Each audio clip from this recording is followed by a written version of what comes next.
Alright, YouTube, here we got a 2001 Mercury Sable 3.0 Duratec motor in this LS Premium wagon.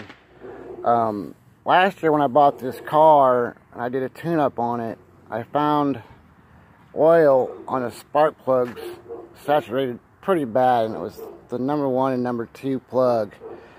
So I went ahead and ordered a gasket set from carparts.com, as well as new intake plenum gaskets, because you got to take the intake plenum off there, which is here. You got to take all this apart, take the battery out and everything. It's kind of tedious process, but it is what it is on these new vehicles. You know, they just cram everything into an engine compartment and then go with it. But anyways, that being said, when you purchase the valve cover gaskets, and I didn't know this, and I've been working on cars quite a bit all my life.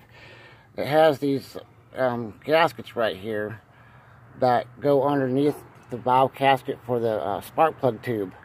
So I replaced those. I only did the front one for right now. The rear one I'm getting ready to do today, because it was like, you know, September, October. Fortunately, it got into November. It got too cold for me to get out here and put the other valve cover on and what have not. But I did do the intake plenum gasket before that. Unfortunately, you know, I had to bite the bullet and buy another intake plenum gasket set. Also, while I was underneath there, I went ahead and bought another coil pack, just for the heck of it, because I was already there. Well, it's already off there. Might as well go ahead and do it. What I found is on the coil pack is the pigtail for the pack itself, not on the coil pack, but from the wiring harness. The tabs were broke.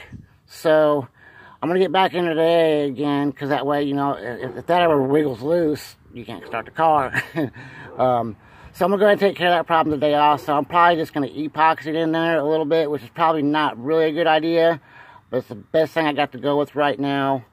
As soon as I get this done, I want to pull the spark plugs out and show you guys, and hopefully it fixed that leak where the tube gaskets are for the spark plug.